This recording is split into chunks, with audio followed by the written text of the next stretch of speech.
Are you a lifelong fan of General Hospital? Are you a new fan who wants to know more about the history of the show? Do you enjoy talking about the show with others? Do you find yourself yelling at the TV? Is your self-care an hour a day in Port Charles? If so, we invite you to join hosts Amanda Kimmel and Shannon Coach at the place where all the hidden conversations take place and secrets are revealed. Meet us at Pier 54, a General Hospital fan podcast. Hello. Hi. Welcome to the Port Charles 411. Today we're talking with fellow General Hospital fan, Vinnie Apicella. So much fun getting a guy's perspective. Well, we've actually talked to a lot more guys than we have girls now, I think, at this point. We've definitely interviewed more male cast members. Yeah, but I mean just a regular fan. Yeah. It's everyone's secret guilty pleasure. Exactly. I liked that he thought of things that we hadn't thought of. I know. No, I like that. I like the exchanging of ideas. Well, we're not going to do any spoilers. So enjoy the conversation and we will meet you back here afterwards. Hey. Hi. How are you? Good. How are you? I'm doing all right. I'm Shannon. That's Amanda. Hi. Nice to meet you. Nice to meet you. Thanks so much for, reaching out. So do you just want to tell us a little bit about, how you got into the show and everything like that? Yeah, absolutely. My mother watched it. So, on days off from school, she was always watching all the ABC soaps, All My Children, One Life to Live, General Hospital. And I don't know. It's like when I got older, I had forgotten about it for a while, but then I started dating my son's mother and she'd watched it growing up too. So I kind of got back into it and then just took off from there. I got more into it as I got older and just kind of kept up with the storylines. And now I'm a faithful viewer. I don't think I've missed an episode in close to 10 years. So nice. So does she watch it with you too? No, actually, my son's mother and I are no longer together, but my current fiance does not watch soap operas at all. She laughs at me, but it's okay because I watch very little TV, and what I do watch is General Hospital, WWE, and Law and Order SVU. That's pretty much it. That's a good mix. Yeah. You know what? Now that you mentioned that, I remember seeing on Twitter that you have a wedding hashtag. Yes. So I didn't even know that was a thing until her friend brought it up, and I've been thinking about the wedding hashtag. And what the heck are you talking about? They're relatively new. So I only got married 10 years ago, and we did not have one. So. I don't know. We're gonna have to come up with one for you. I didn't know that was a thing either. So I'm dating myself, but I never heard of that. So it's whatever. Yeah. Because I also saw that you don't like when they smush the names together. Yes, that's a big thing. I don't know. It's just because it started with Brangelina and, it just went off. And now it's everything because you see Julexis and J-Sam and just even, the fictional characters and then together in the relationship. It bugs me. It's and maybe it's coming from a different perspective on my perspective on relationships that you shouldn't lose your identity by being in a relationship. And I know it's a silly little thing, but both Jason and Sam have their qualities. Why is it just considered one person as J-Sam? Julian and Alexa, same thing. They both have their own individual qualities as to their character. Why are you going to smush it together to one entity? Right. It's small, it's trivial, but it bugs me. Well, no, because you're right. Because, in the past, it's always been Luke and Laura, Frisco and Felicia, Exactly. They never made those names, but now... we joke about it on the show because we try to figure out what is the name going to be. Right. But we're typically wrong. I'm waiting for somebody to come up with Jarly. And it is. Charlie's the thing. Jason. Oh, gosh. Yep. Well, Sonny and Carly or Carson, Jarly has been around because people think that that's Endgame. There's a whole movement that... I hope not, but that's just me. See, my biggest thing with that is I get it, from a storyline standpoint. I get it from, being in, seeing in the mob style lifestyle.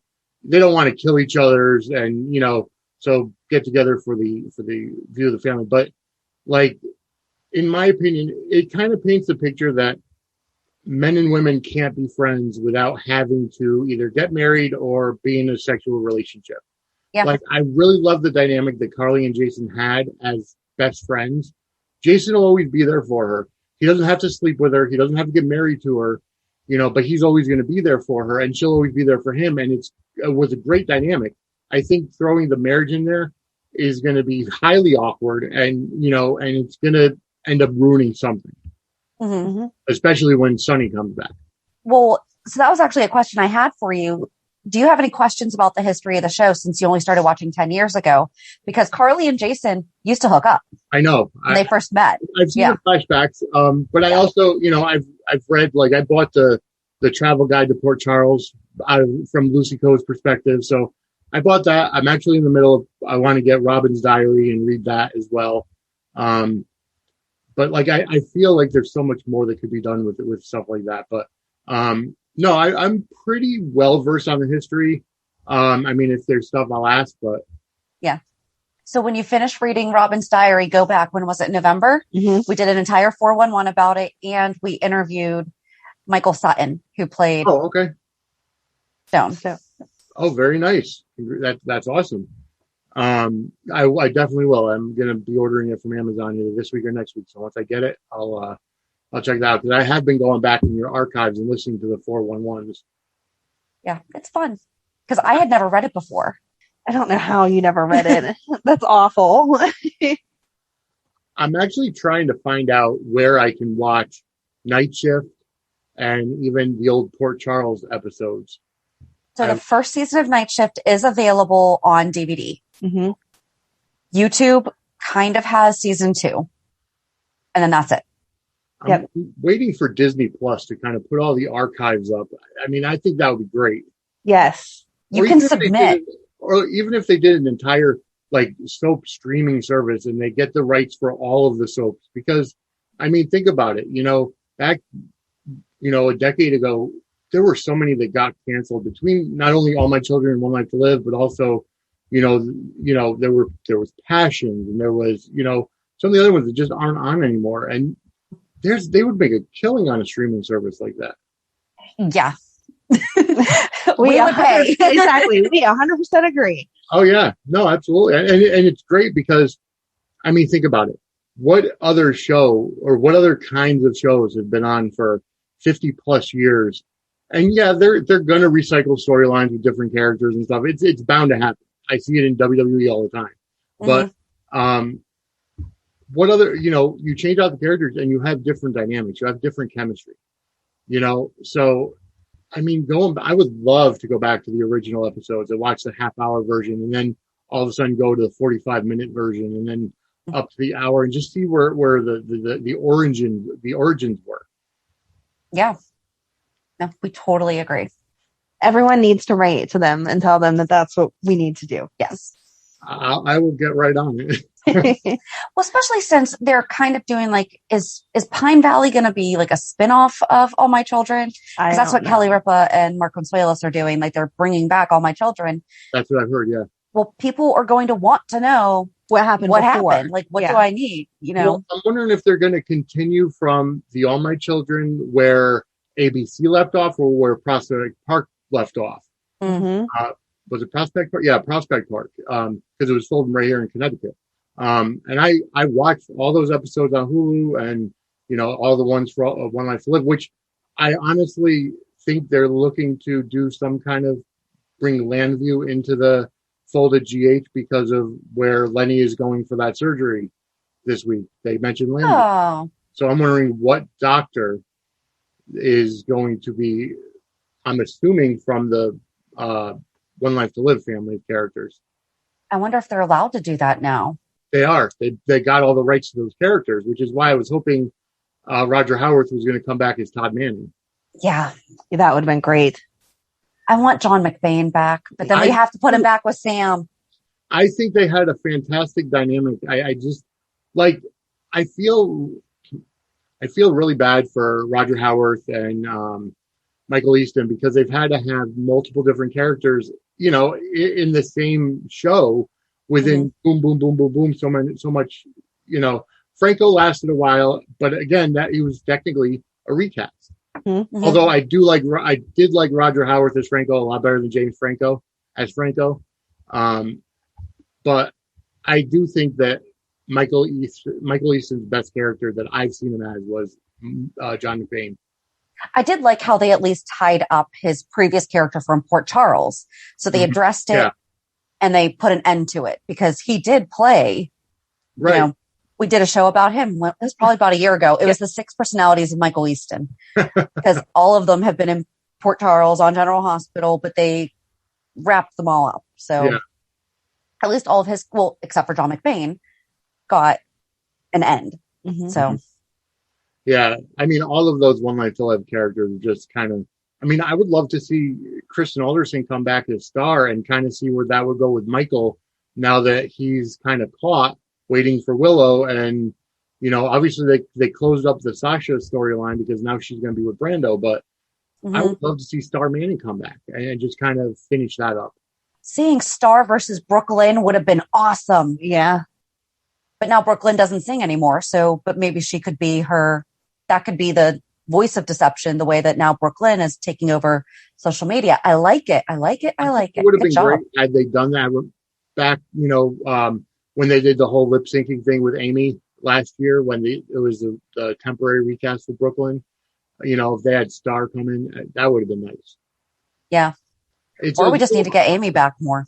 It's those little opportunities where you could bring in, you know, blast from the past characters, or, you know, what in the wrestling business they call the attractions, you know, the fan favorites that are, you know, going to come in and just, you know, for a short story arc, you know, when they bring Frisco back for 2 weeks, or when they bring, you know, Tracy back for, you know, the holiday or whatever.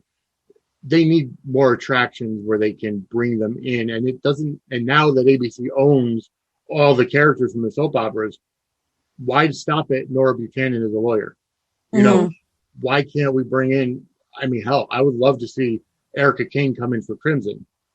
You know, that would be great. But if Nina can somehow sign Erica Kane to Crimson or get her on board with Crimson. I mean, that would be like a match made in heaven right there.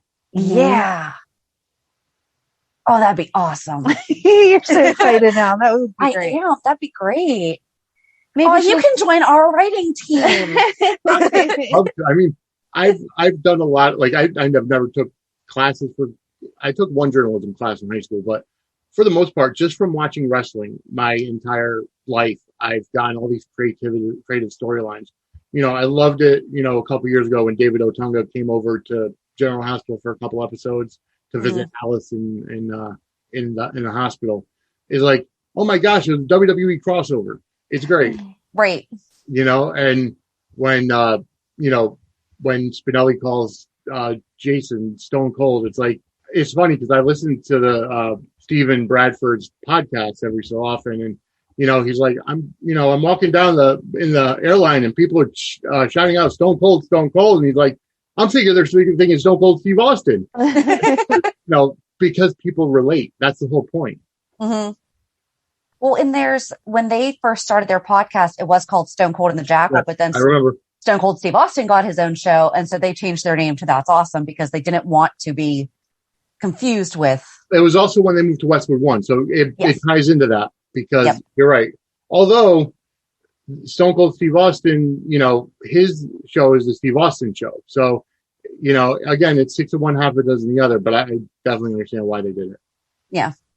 Yeah. Because that also kind of limits them to just, now they're branching out into talking to more industry people and everything, not just GH. So by having that name, kind of limited them, but. Oh, yeah. Who's your favorite characters?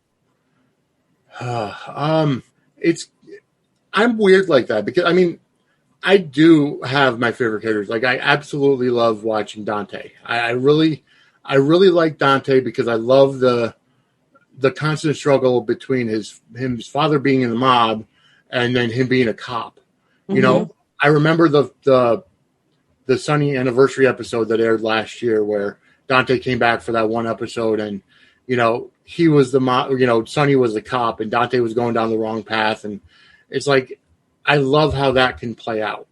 You know, would Dante become a dirty cop and take over the business?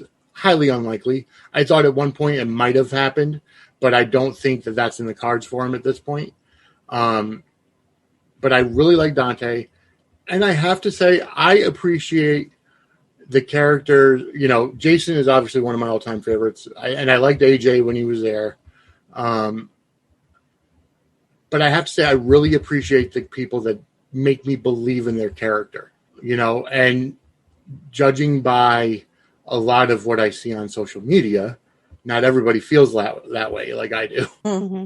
Is there someone in particular? Well, I think I know who you're alluding. Yeah, like Peter. I really don't understand. Freely say it. It's okay. We don't judge. I don't understand all the Peter hate. I just don't. Like, Wes Ramsey is a very talented actor. You know, this is the first time I've ever seen him in anything, but just the way he played Peter, I really enjoyed watching those scenes, you know, with him having, you know, trying to be a good person, but at the same time having that shady past and having that, you know, trying to tie up the loose ends so Maxie doesn't find out what his real motives were at the time or whatever. And I thought he played the character perfectly, which, judging by all the hate online, means he did a great job as a villain, as a heel. People hated him.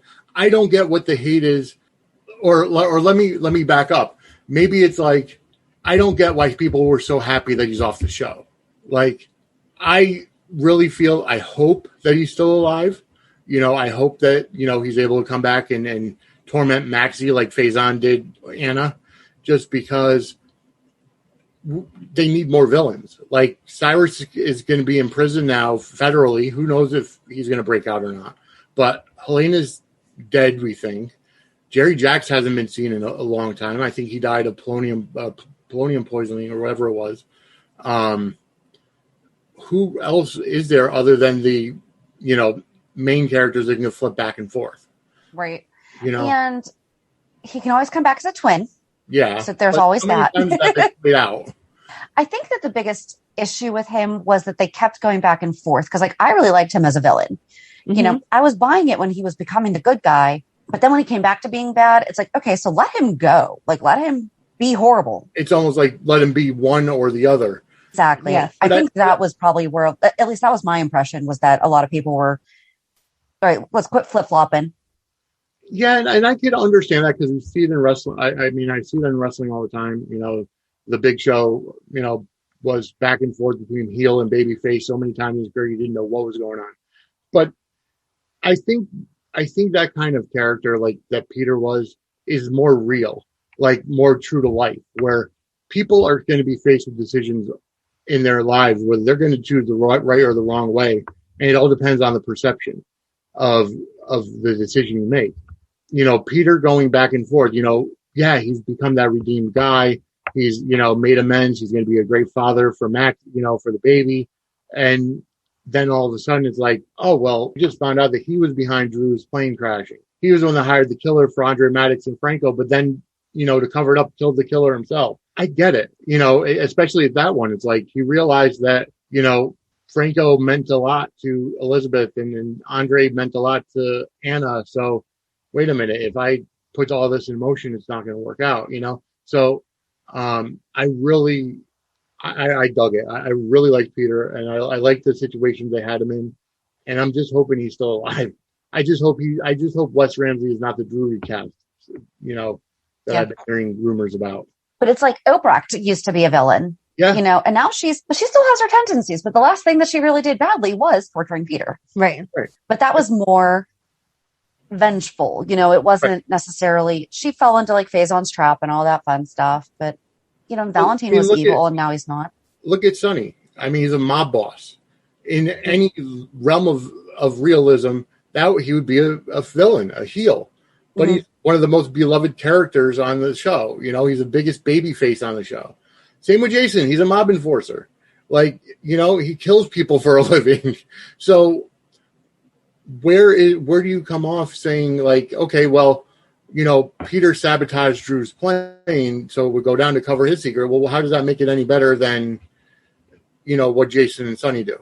Sure. Yeah. Very true point. Is there any older storyline that you know of that you would rate a different way? I don't.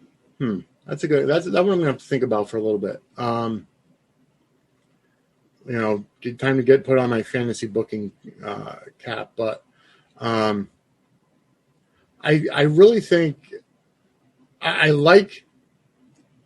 probably would have done it differently how they revealed Jason to be Jason and Drew to be Drew. I really think that the twin thing has been played out. We've seen it so many times. I mean, Carlos had a twin brother that came back to get his child from Sabrina. Then you have, Jason coming back as Billy Miller, and then, oh, well, wait a minute, hold on, Steve Burton just re-signed, so now we got to figure out, what we're going to do with that. I feel like they could have done they worked with what they had, and nobody thought Steve Burton was going to come back, and I get that, but that's why it's like those legacy characters you probably shouldn't recast. Billy Miller, if he had just started out as Drew, and maybe he wakes up and he's trying to convince everybody he's Jason, rather than Robin saying, "Oh, you are Jason. You were just cryogenically frozen," or Helena was trying to bring you back to health and make you her mercenary or whatever.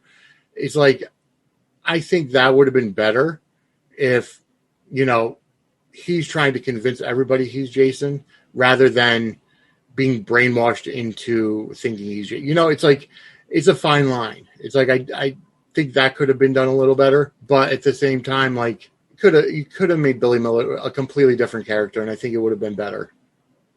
We could have kept him. Yeah, exactly. Like he didn't. Great actor, Right. They basically changed his character right in the middle of his run, and without any time off. You know what I mean? Like, if they knew that Steve Burton was coming back, send Jason away for a while rather than having two Jasons.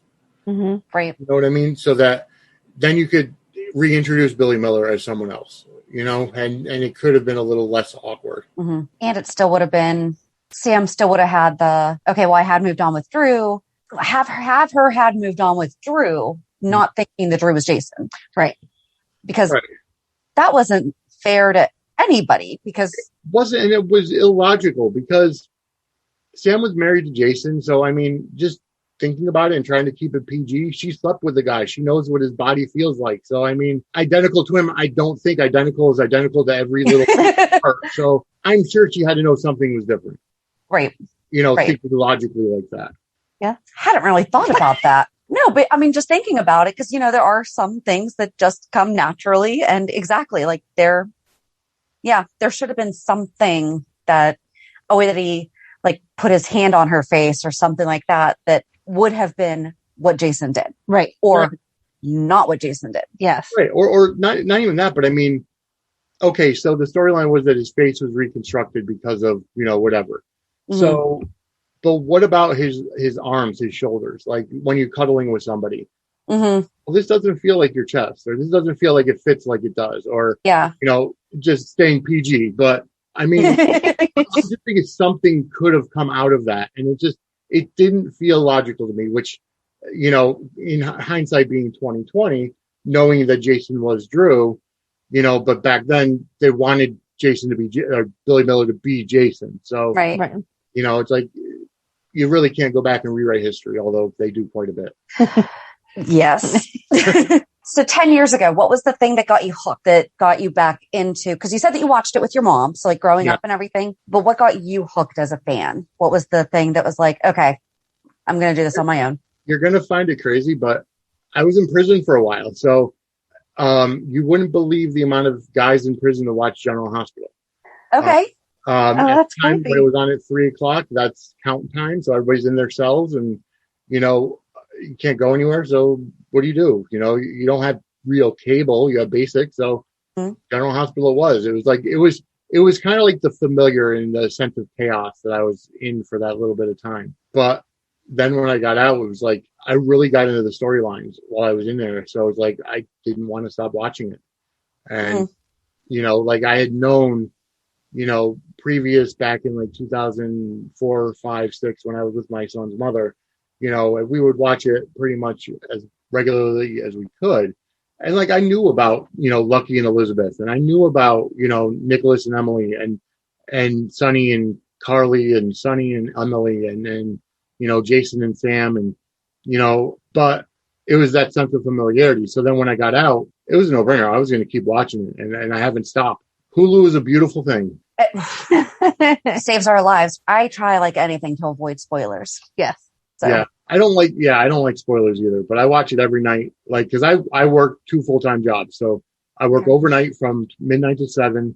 And then my other job is 8 a.m. to 5 p.m. So then I sleep. So my night, literally, when I get to work, I watch General Hospital. I do what I have to do because I work at a hotel, so it's slow. I do my paperwork and I make sure everything is right. And then first thing I do is watch GH from that day. Yeah. I've got a routine. And it only takes a half hour when you watch it on Hulu, whereas... Exactly. I hate commercials.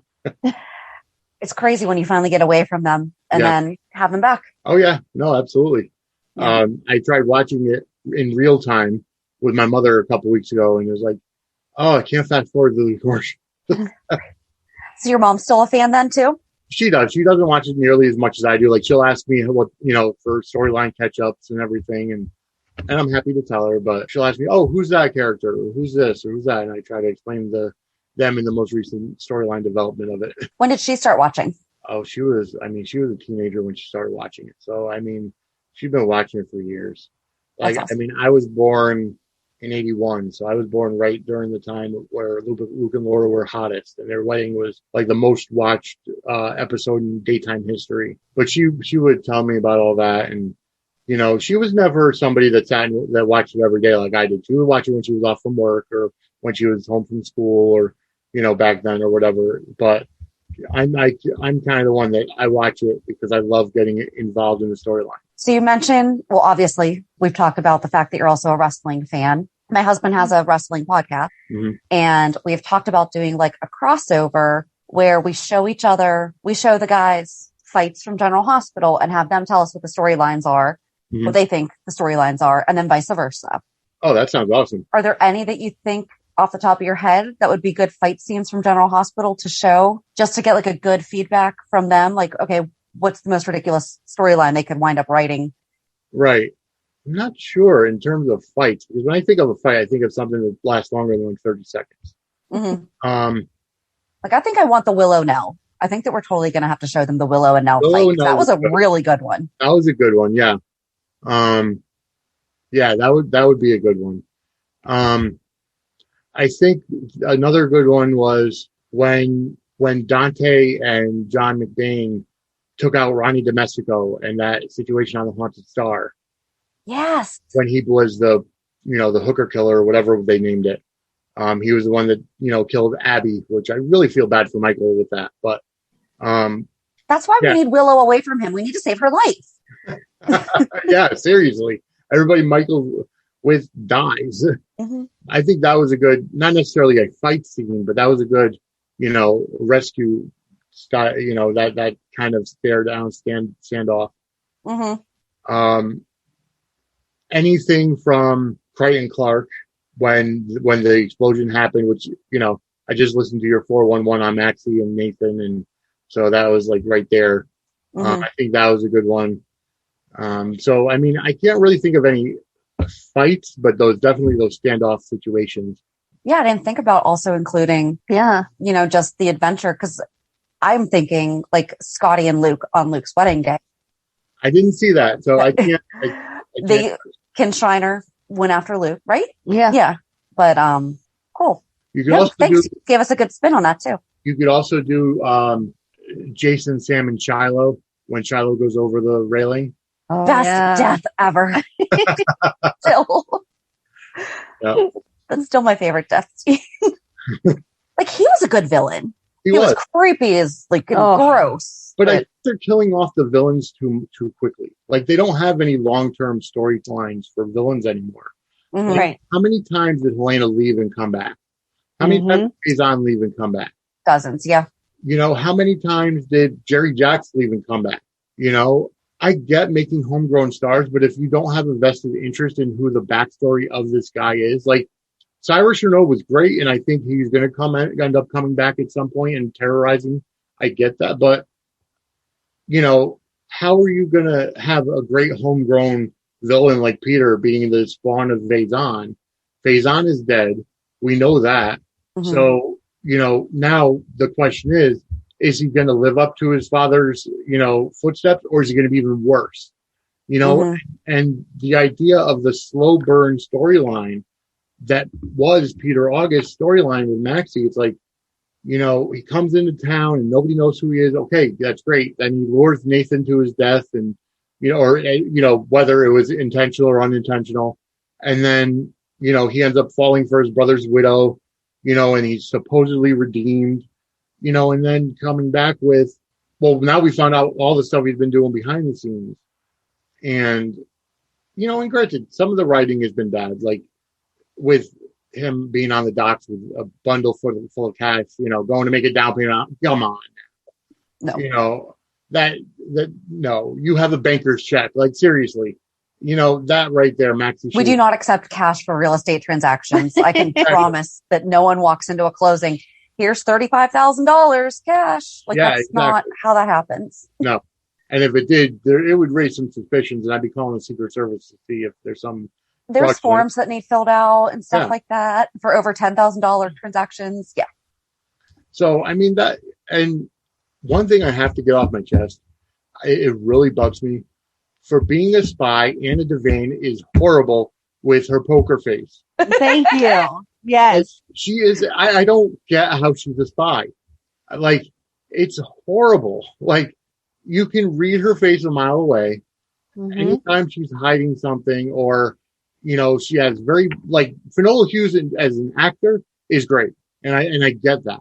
But the way they're writing her, like, come on now. Like, you can't, it's almost like, an episode of Reno 911 when you're watching her as a spy. Although I am digging her and Valentine together and that dynamic, but I don't like it. Just bugs me how she's supposed to be a spy, but yet she has no poker face at all. And I think it used to be better, like back in the 80s. I think that, and I know that you're fairly newer to our podcast, but Amanda's brought it up multiple times over the past year or two.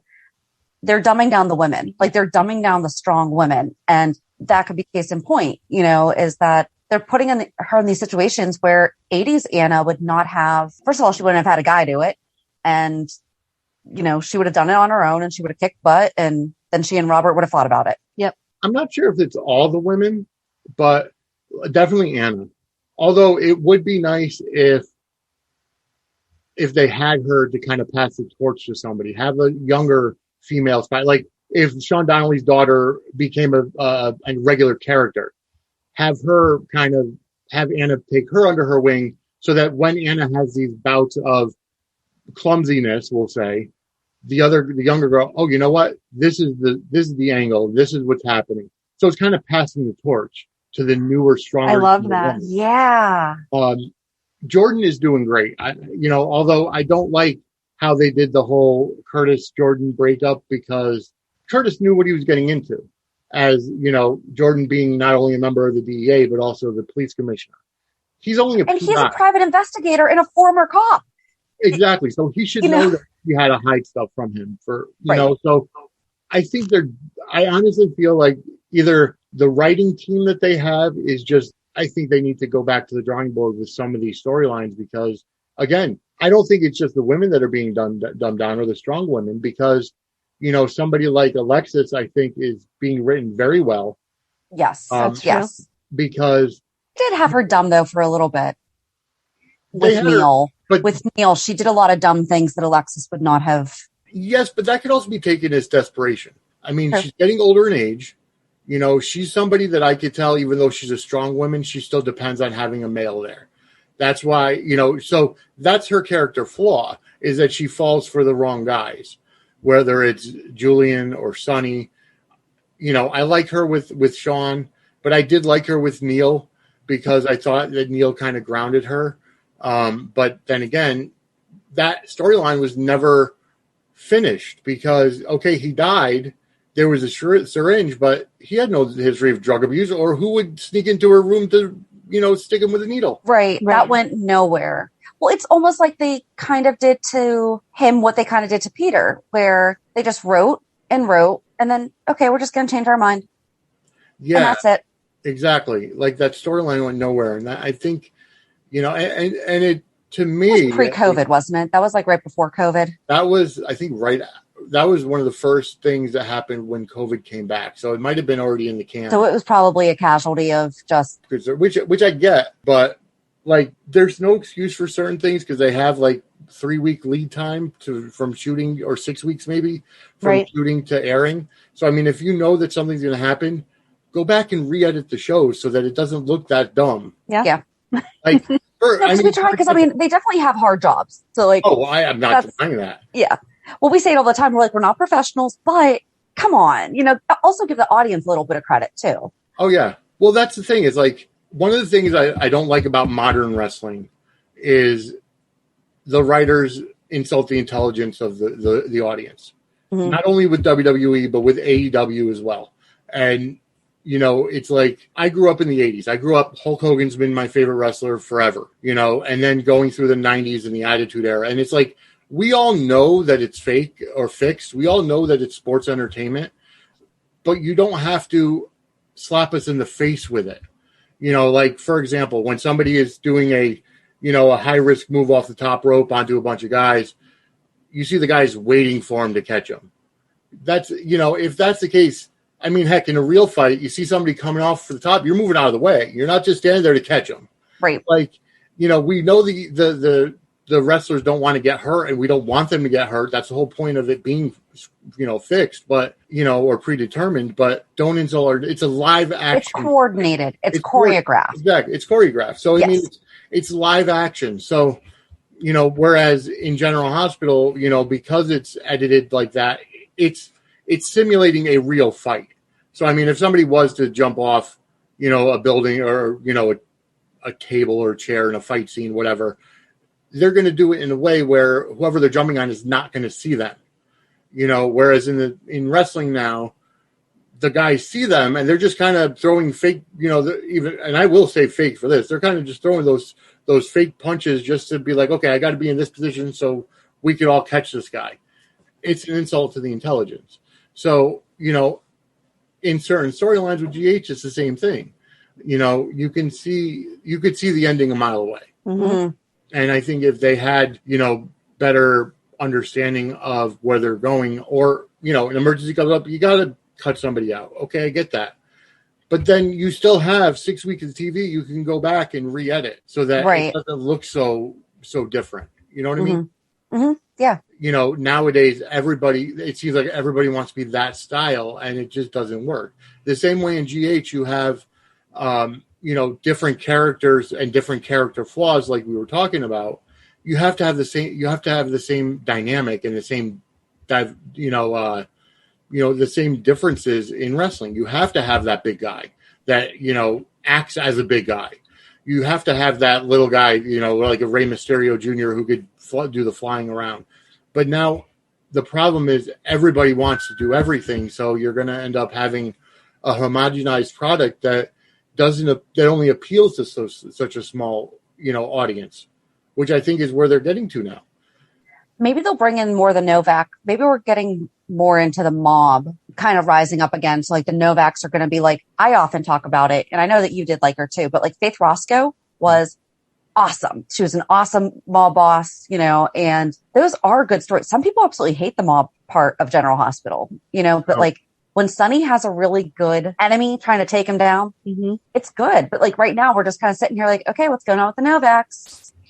Why aren't Jason and Carly married yet? Because the reason behind them getting engaged was to do this. So they should have just gone down to the Justice of the Peace, gotten married. Exactly. And now we should be dealing with the Novaks being there, bring Dante into that, bring all these people into, have Alexis.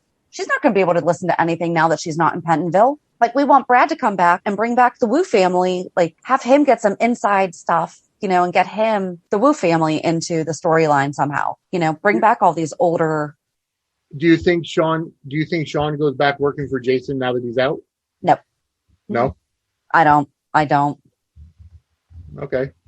You do? I think he's always going to have that tie. He may not fully be invested like he was with Sonny when Jason was gone, but I think he'll always have that loyalty to Jason and that family. So Oh yeah. they'll call on him when they need him, but I like where they're going with him becoming, going after Hayden's killer. But the way that I've been reading it is, I think 50% of Port Charles already knows that Nicholas was the one that whether hired it or pulled the trigger to kill Hayden. Right. So he was the one responsible. So again, that's rewriting history. Like, they already know, like, that kind of was screwed up, that Nicholas could have. I get that he's going to be scared now that Sean is out of prison, and he's overhearing that he's looking for Hayden's shooter or whatever. But will that tie into this? I don't know. I'm not sure how that's going to go over. I want to see how it plays out. I'm interested in the storyline, that's for sure. I don't think I'd even thought about Sean going back, just because I don't think he wants to go back to jail. Right. No, I get that. Yeah. What I don't understand is, like, okay, his sentence was commuted, but he just stabbed Jason, like, and in the cell. So wouldn't he have gotten, extra charges for that? Or are they looking at, well, he would have never been in prison in the first place. So, the sentence, I don't know. I don't know, because it was time served. So, I mean, he would have been in prison no matter what for, 3 years or whatever it was. Right. Huh. That's a really good question. I don't know. They're never going to go back and address that. No, they're not. That. No. It's one of those other dead storylines. Yep. Yeah. Like, I honestly thought when they did that, like, Sean was going to be, there for just those couple episodes. And then now he's back full time. I know. So, which I like. He had a really good part in, what was it? That Netflix show, 13 Reasons Why. Oh yeah. Mm-hmm. He had a really good part in that. I liked him seeing him in another episode, in another show. But, again, I get used to him being on GH. So, I like that character better. Yeah. We like Sean. I want him to go back to Kelly's, because Kelly's needs a manager. Yes. Yeah, they do. He can, because he has a teaching background, he can hire Aiden, and they can start doing Aiden's pastries, Aiden's baking he can be the new surrogate to help Aiden with his baking skills. He can be like I don't want to say take over for Franco, but like he can be the step in and help be the support that, oh yes. Although I really liked seeing Elizabeth bring cupcakes that Aiden made to the T-ball game for Violet's team. Although I don't know why they would eat cupcakes in the middle of a game. Thank you. Like, just wait until you listen to our recap tomorrow, because we talk all about it. And you're listening to this now on Thursday, so we talked all about it Monday. Right. Yeah. Same. Yeah, I don't. That's something that really bugged me. Like, and I get Finn bringing fruit or vegetables or whatever, the healthier snacks. I get that, but I don't know. Like, the cupcakes going over so well in the middle of the game. That just. Although I have to say, I really loved seeing Finn show Violet how to swing a bat. Just awfully wrong, because I don't think he's a sports person, but I like that. I like that. That spot there. Yeah, he's a good dad. He is, and you never would have thought it when he first came in, and the kind of person he was. I think Violet opened up that new character personality for him, which I really enjoy. Yeah, and I think he came into it with the right. He was scared. He's like, wait a second. Yeah. I thought we didn't have a child, and now you're bringing me a 5-year-old. Right. Exactly. Well, it's like I tell my fiance all the time. I'm like, because she hasn't had a child yet, and I don't want to get too personal, but I said, well, when we get married next year, you're inheriting a 16-year-old, so you don't necessarily. And she's a second grade teacher. I'm like, so that's I'm sure that's built-in birth control, but you're inheriting a teenager, so I mean, just be prepared. Right. Yeah, she still works on them when they're like little and cute. And I have to say, and I want to kind of, and I'm glad you brought it up earlier, was the whole Jason and Carly getting married, and should have been just going to the justice of the peace, whatever. But I have to say, over the past few months, and I think I kind of get where you're going with them dumbing down the strong women, but I think they're really bringing out a different side of Carly that's getting on my nerve. Like, I really liked her, but I just think a lot of the decisions she made during the time, when she was in charge, before Jason got out of prison and came back or whatever, I think a lot of them were just very, very they were done from a more emotional thought process rather than a thought process of, logical. And I think, Carly's always been methodical. She's always been somebody who is known to play mind games. But I think a lot of what she's done over the past, let's say 4 months or since Sonny died, I should say, I really feel like a lot of what they're doing with her is like she's more thinking emotionally rather than logically. Like she's not taking that extra step to think things through, which she's always been somebody to do things impulsively, but she's always done it to the point of she's always had that end game in sight. And I don't think that she has that anymore. That's true. Yeah. Because she handled herself really well at the table. She did. Mm-hmm. But it was for that day. But just for that day, because then when it came to, having Spinelli, that was probably Spinelli's fault for being so close to the action, but having him get caught by Cyrus Renaud. And then, her meet up to exchange Ava instead of Gladys, but then you could blame that on Nicholas for coming to the rescue. But again, a lot of it had to do with her doing things impulsively rather than just kind of taking a step back, looking at the bigger picture and being like, how could I get this in my favor?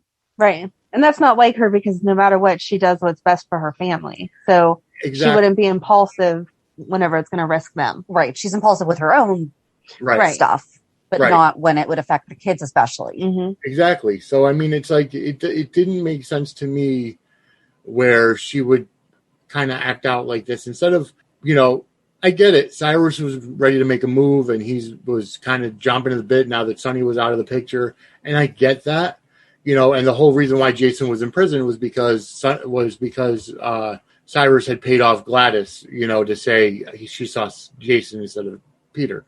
But I really feel like they could have done things a little differently that way. I mean, okay, come to a truce with Cyrus. Why do you have to kind of show your hunches, not knowing that, Jason's in prison and Sonny's out of the picture? Like, I get it. Once you're in that lifestyle, it's hard to get out. But they took out Sonny, so Sonny was out of the picture. She could have easily just told Renaud, like, okay, I'm going to give you this property for right now, but mark my words, when Jason comes out, we're coming for you. And I'm not saying that to say that Carly couldn't hold her own, that she needed a man to be in, but the way they played it out, it basically showed she needed Jason to run things instead of having her think better. I'm all for a strong female lead. Yeah. Like, I'm all for if they wanted to have Ava and Carly team up because they both have experiences as mob leaders. But and the fact that they hate each other would have worked even better. But I really feel like Carly could have done much better in that situation, and the way they wrote it made her look like she needed Jason there. Yep. I know that's where a lot of fans were upset that it was, okay, yeah, now that Jason's out, of course she's done. But I hadn't thought about that. She could have given in or given like concessions, but then been like, but we're coming, given them on warning. Right. I hadn't thought about that. I just think that the way they did it was, I mean, for all she could have done, she could have asked Ava for help. I'm not a huge Ava fan, but I still think I see the value in her experience as being part of the Jerome crime family. Mm-hmm. And now the Jerome crime family is dormant and Ava's got more of that family lifestyle, like she knows she messed up with Kiki. So she needs to do her best to be a great mother to Avery.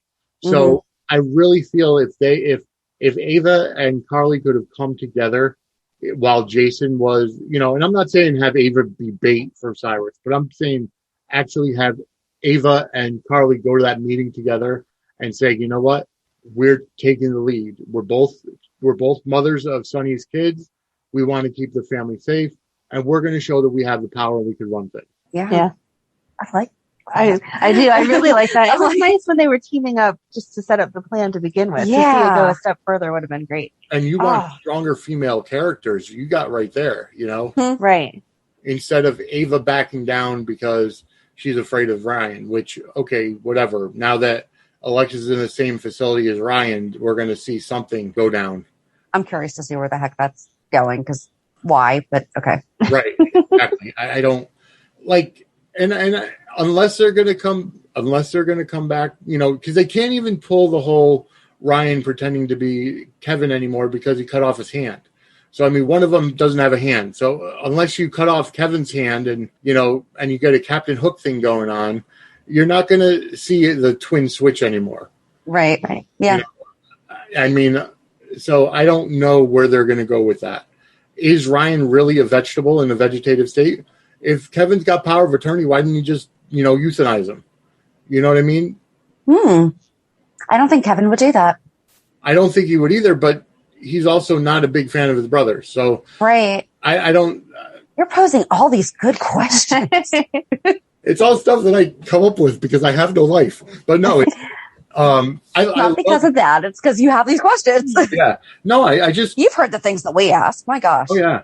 Well, I have to say I'm really excited to find two other fans of General Hospital that have a podcast because, I mean, I wouldn't mind coming on a regular on here, but no, I just seriously, I love the what if questions because I love the fantasy book and just kind of ask these questions as to why, as to what would happen if, and maybe it's because of scheduling conflicts with the actors or whatever, sure. But if you've got John Lindstrom there to sit in a wheelchair for 2 minutes as Ryan, you've got him there to play Kevin too. So, right. What would I just feel like they could do more with a better time management of certain things. Yeah. Well, I mean, and that's why we like talking to fans and doing our fan spotlights because we know we have our discussions, that's how the podcast got started, but we love hearing other people's, you've brought up things that I would not have thought about. Right. And that's the fun of it. So. Oh yeah, no, absolutely. I agree. See, that's why, because I did a podcast for years and it was more based on sports wrestling. I talked about politics and everything, but I stopped it because I didn't have a co-host. So I didn't have somebody to go back and forth with. And I know myself, listening to my voice for, a half hour to an hour could put some people to sleep. But I always like having the guy. I like that, that contrarian view. So, I've always been looking for a podcast co-host, but I've never found it. So that's why I stopped mine because it's I wasn't getting the feedback, posting on Twitter and everything that I wanted. So I just kind of ended it. But, I really would love to get back into it if I could find time. But I also have a rule that now I want to have a co-host. Yeah, I don't think this would have gone nearly as well. I mean, that's just because we're ridiculous with our conversations too. So we're like, there have to be other people that want to talk about this. And there are. Yeah. No, there are. So I'm going to kind of pose a challenge. If anybody's out there listening that is a fan of wrestling and General Hospital, I'm looking for a podcast co-host. So I would love to get back in the game. Because I know my husband, they've taken a break on their podcast every now and again when life gets in the way, whatever. Because neither one of them want to do it on their own, right? And it's. I did mine on my own for so long. Matter of fact, the way I got into podcasting was I had done public access TV back in high school. So, and at the point, and that was just two of my friends and I just doing the sports show.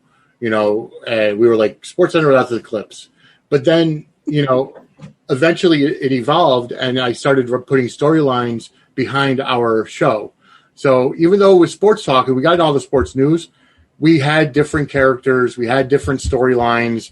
We had an owner come in and we had an executive assistant come in and everything. And eventually I started doing all the writing for that. And instead of wrestling on the show, we did different karaoke contests. We did, we did a spoof one day. We did Who Wants to Be a Dallionaire instead of Who Wants to Be a Millionaire. We did the World Series of Go Fish.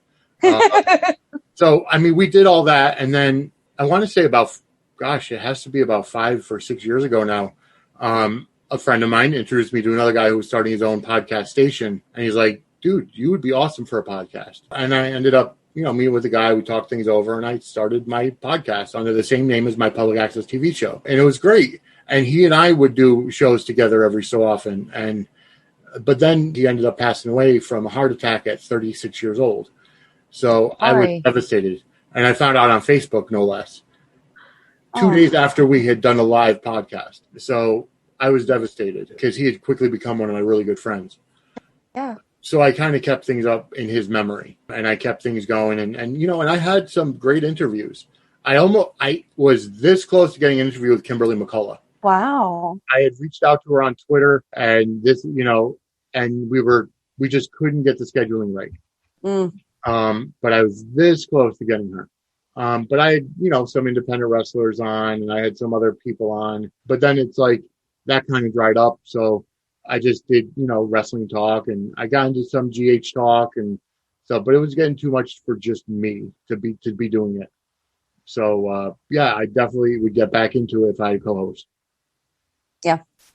Well, hopefully this will help you get one. Cause we don't agree on 80% of stuff. We have fun talking about it, And that's the most important thing. And if you could do it without having to break down to an argument, what's the point? It's part of the fun of being a fan of the show is having the differences of opinions, and not being nasty about it and not, we have our gripes, we've talked about a few of them, but we love the show. We genuinely do, and there's just a few things that annoy us. Yeah, no, it's like our family though, because we love them, but there's just a lot of stuff, a few things that, it's the same thing. Yeah. It's true love when you love them, even though they annoy you. Oh yeah. Trust me, I get it. The good outweighs the bad though. Right? Oh yeah. Absolutely. So one thing I do want to bring up while we're still on the podcast, I hope, is I really like the idea of doing a GH cookbook. Yeah.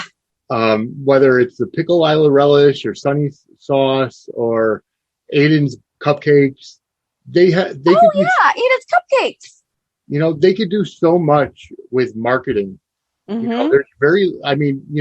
There's very little in terms of General Hospital merchandise that I've found. I've found a Corinthos coffee cup. I found the Metrocore robe, which I don't have either one of those yet. But I loved your idea of making a theme park for GH, because I had thought about that too. Getting a place in upstate New York, in Port Charles, have all the town laid out, and I think it would make a killing. I did, yeah, we do too. We just need money, right? Yeah, this whole money thing is really a problem. Yeah, exactly. But no, seriously, we could easily, you could easily do, Kelly's Diner being one of the restaurants that serves food. You could do the Metro Court Hotel. It won't be a high rise, but at least it'll have, the restaurant. How do you feel about the new pool scene? They should have waited until next year. Love it, but they should have waited until next year. It's too small. Well, there's that. Well, working at a hotel, the pool is about that size anyways, but we don't have a rooftop hotel, and not to mention the Metrocore is a luxury hotel, so it should be a little bigger, but whatever. Suspend disbelief. To me, if it's supposed to be a rooftop pool, it shouldn't look like it has a ceiling. To me, the set looks like it has a ceiling. We know it's indoors anyways, whatever. Sure. But just because the walls are so high and the way the lighting is, it doesn't look like it's natural light. So to me, it still looks like it's a room. You know what I mean? Like, I think they could have done a little better with the Imagineers that Disney has to redo the room so it makes it look like it's an actual outdoor venue. Mm-hmm.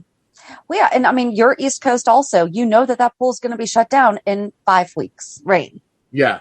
If I know, again, they obviously don't always keep things the way that they should be, but I think most people in New York does not have year-round pools outside, right? Especially not a rooftop. No. They could have done it where it's a retractable roof, but again, they could have done a scene with a drone for that and said, look at our new rooftop pool. And then it could have come down with a drone and then come into the first scene at the poolside, the grand opening, and you see the roof, unfurling back. It's going to be year round, and we have a roof, but, here's, whatever. It could have just, rather than just throwing this in there and it just be another scene, if we know Carly does things big and bad and exactly beyond. Come on now, put the money into it. Show us a retractable roof for the grand opening, and they could have done the 4th of July fireworks right from there. Yes. Yeah. Yes. Know what I mean? So you work in a hotel. Can people who don't stay at the hotel access the pool? No, you have to be visitor. Although it is a luxury hotel, so they might have day passes for the pool. Okay. Like when I worked for the Marriott, they did have people that would literally come in and say, "I want to get a pool pass for the day." And Okay. It was like $5 or something. That is good to know. Okay. So there are hotels that do that. Not many, especially in the COVID era. But I mean, hell, our pool isn't even open yet. It's been closed for the past 15 months because of COVID. But yeah, they could have done a little better with that. I really feel like, again, hindsight being 2020 and fantasy booking and everything. But coming from Carly being the owner, she could have done something much better for the grand opening. Yep. Yeah. Other than, well, here we are. Right. Yep. Well, I really enjoyed talking to you. This was fun. We'll definitely have to do this again. Yes. Oh, absolutely. Thank you so much for joining us. And we definitely look forward to speaking with you again. Oh, absolutely. I plan on it anytime.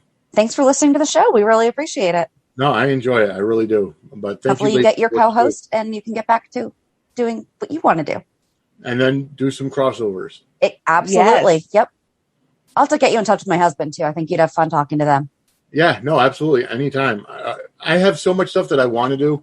I want to start a YouTube channel. I had bariatric surgery in January for weight loss. I'm down 130 pounds and I've been doing it by altering the food that I love into sugar-free. Okay. And I want to start a YouTube channel. But again, I don't have the professional equipment or anything. That doesn't matter. Just do it. Well, I also need somebody to hold the camera while I'm cooking. You might need that. Yeah. But yeah, that's something that I would love to do too. That's why it's like I rebranded one of my Twitters to be the Bariatric Bachelor. Now engaged. Well, now you can't get married. That's what I said, now engaged. So that's something that I want to do too. So if I had enough time, maybe next year when I buy a house and get married and things settle down a bit, I'll probably end up doing something like that too. They sell pretty nice. I actually just got one for one of my clients, like a tripod and a ring light set that you can put like on your countertop because their daughter is obsessed with cooking. And the whole time, like we're in the process of them closing on this house, she's like, I got to have my own YouTube cooking channel. And cause like the counter's right there and it'll perfectly angle in on them, whatever. But I think it was only $30. Yeah. To at least get started. I'm gonna look into it. Yeah. Oh, this was so much fun. Do you have anything else that you want? No, this was great though. Thank you so much. Yeah, no, thank you ladies for what you do. And I'll be listening. Awesome. Thank you. Yes, thank you. Well, enjoy the rest of your day and we will definitely talk to you soon. All right. Sounds good. All right, thanks so much. All right. I'll see you at the pier next time. Absolutely. Take care. Bye. Okay. So yes. So he brought up a lot of things that I just love listening to the different perspectives. Yeah. It was interesting to find out that they watched GH in prison. I know. I kind of wanted to ask if he could be our prison consultant, but I mean, he obviously offered up that information. Exactly. I wanted to be like, so how wrong do they get this? Yes. But then I don't want to, that was just. Right. You don't want to make him feel uncomfortable. No. There's definitely stuff. Maybe he'll talk about some of that next time because they get stuff wrong. Yeah. I mean, please, by all means, feel free to fill us in. And that he liked our cookbook idea because I really do love that idea. I know. We need to figure out a way to get it to happen. And he threw in Aiden's cupcakes. Hadn't even thought about that. Right. I mean, obviously, if we actually sat down and went through the list, it would have made sense that we include Aiden's cupcakes. Or like now, like how I just had the idea for Sean to take on mentoring. Right. Aiden, like he has the teaching background and he used to manage Kelly's. Let the kid. And Cam works there. Oh, we forgot to mention that on Mondays. Cam mentioned that he had to go to work. Yes. Anyway, but no, and it was, I know that you don't follow wrestling, but like, were you getting?